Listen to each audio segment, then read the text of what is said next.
If you guys got your coffee ready, come and join me and let's go over these articles together. Cheers to you guys. And before we begin, I just wanted to read this one article here from massivelyop.com, and it says Electronic Arts EA Access Plan is headed to Steam in late summer.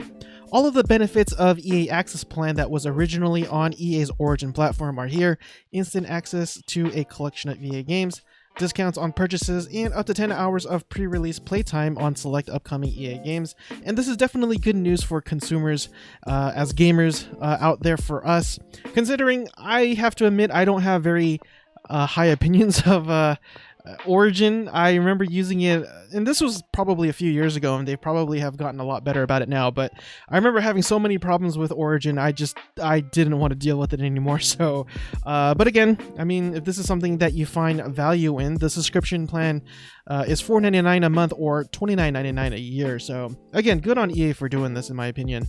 But since we're here on massivelyop.com, let's go ahead and cover some of their articles anyways.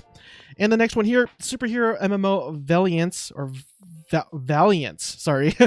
Valiance Online's beta is opening for PlayNYC this week.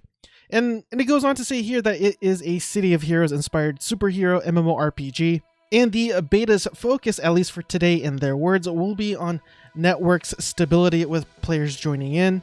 And they also say that more content will be rolled out as the week progresses. So definitely some of your old school MMORPG fans out there that played City of Heroes who has that itch, definitely check out this game and let me know how it turns out. And in their next article, The Elder Scrolls Online shows off a Stonethorn gameplay trailer.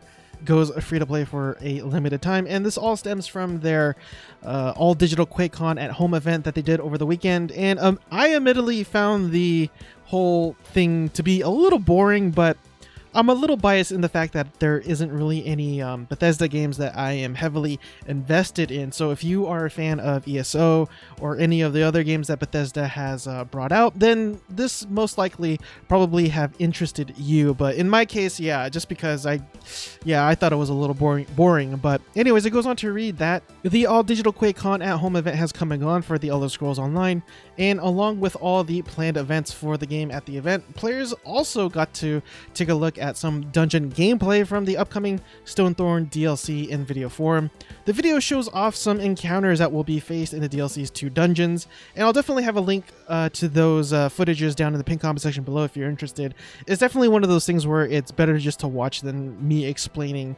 As for the deals and the free-to-play stuff, the base edition of ESO, including Morrowind and Greymoor Prologue, is fully free-to-play between now and Wednesday, August 19th for the PC and Xbox One players, but Thursday on August 20th for the PlayStation 4 players. So PlayStation 4 players actually get an extra day. In addition, the game's chapter DLCs are discounted by 35%, and the standard edition of the full game is discounted by 50%. So if you always wanted to play this game, here's your chance to do so at a discounted price. And in their next article, co-op RPG Swords and Magic and Stuff, lots of ins, I guess, arrives to Steam Early Access on September 8th. I don't remember much about this game, but I do remember covering it, I believe, a month or two ago, because that's when they started their Kickstarter. But it does say here towards the bottom, for those of you who forgot about this one, Swords and Magic and Stuff styles itself as a casual cooperative open world RPG with plenty of dungeons to delve, items to find and craft, and a titular swords, magics, and stuff. Kind of sounds weird. It kicked off a crowdfunding campaign back in March, so I was completely off. It wasn't a few months ago. It was back in March, which ultimately ranked in about $79,000, and they were asking for a sum just south of $22,000. So that's always a good thing when they actually get more than they ask for. So it probably goes to show that this game is in high demand. And this next article I thought was pretty cool. It goes on to read here that Star Trek Online gives out free Lower Deck Duty Officers starts summer event. And if you didn't know already, there is a Star Trek cartoon series that I believe is on CBS, if I'm not mistaken, and it actually debuted this week. And it goes on to read that it's also an opportunity for Star Trek Online, which has to be giddy with all the potential crossover these days. Cryptic sent word that it's giving out away 4 free special duty officers from Lower Decks to anyone who logs into the game. I think crossover events are really cool, especially if there are 2 different mediums, say for example a game and a TV show. The first game that comes into mind, obviously, or maybe not so obvious because it's such a it's been a while since this game was talked about, is Defiance. This game was supposed to be in development in tandem with the TV show that aired on Sci-Fi as well.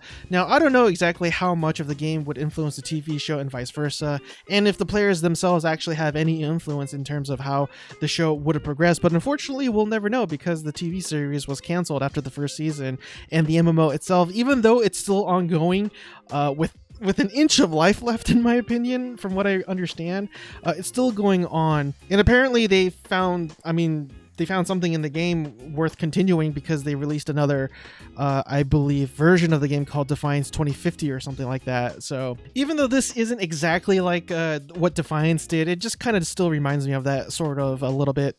And they also include the fact that you could actually get items from the TV cartoon show, including this thing here, which I won't say because of the algorithms, but hey, if that's what you're into, you have your chance to do so in the game.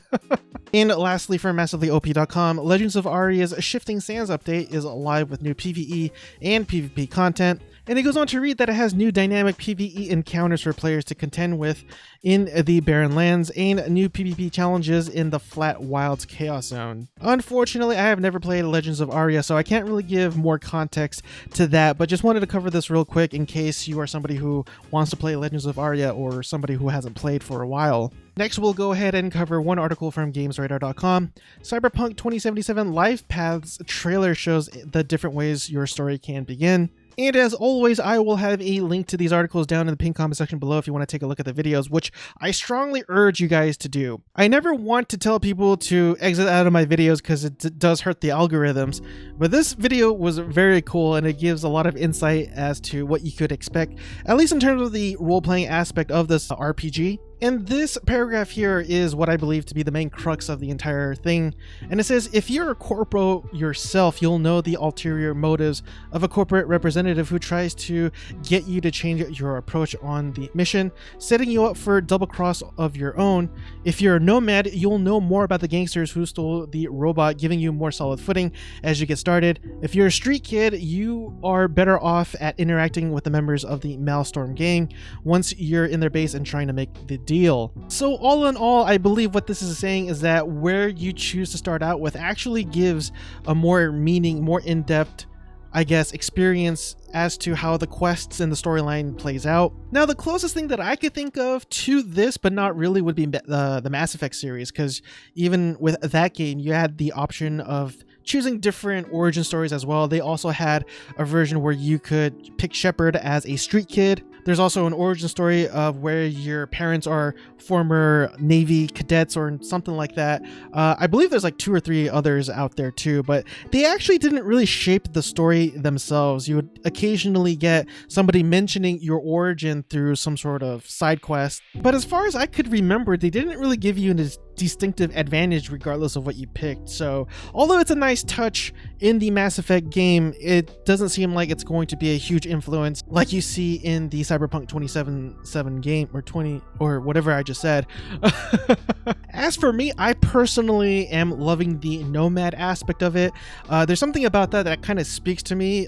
In real life, it's I tend to like the open world, or the just being out there away from the big cities and stuff like that. I'm not really a big metropolitan kind of person, so that definitely speaks to me. But the role player in me also really likes the corpo aspect of things too, so I'm not exactly sure which one I'm going to choose when I actually do play the game. I'm probably going to first start out with Nomad just to see things, but on a serious playthrough, I think I might go corpo just to see what it's like. And really quick, we'll go ahead and cover some of the articles from MMORPG.com. And the first one here is about Crowfall and its patch for Alpha Build 5.125. And all in all, they're actually applying this prior to their beta tests. Yes, they're finally going into beta after all these years, which is always a good thing to finally have some progress within this game, because this game has been in development for a very long time, almost as long as I think Star Citizen, if I'm not mistaken. So it's very good to finally see some progress. So if you're in the beta, definitely let me know if you're going to try it out and what you expect, because I am not a backer of this game. I don't have any beta or alpha privileges, so definitely let me know what you think. And in their next article, Final Fantasy XIV Reflections in Crystal launches August 11th, along with the extended free trial. And just as a heads up, I did cover this last time, but the maintenance prior to this update is going to be 24 hours, so definitely try to get as much done as possible before that. But to those of you who have not tried this game or don't have a copy, there are making some changes for the better for all the players that want to try it out. And the 4 bullet points here that they have says that the level cap for all classes and jobs for the free trial has been increased to level 60.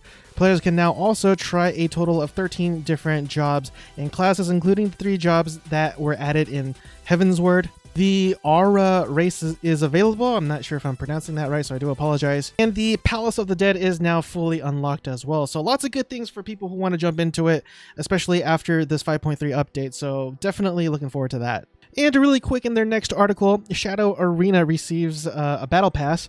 And even though it's not an MMO, it's just based on the MMO of Black Desert. That's why I'm covering it. But it's currently underway through September 17th, if you're curious. And the last article we'll cover for today from MMORPG.com.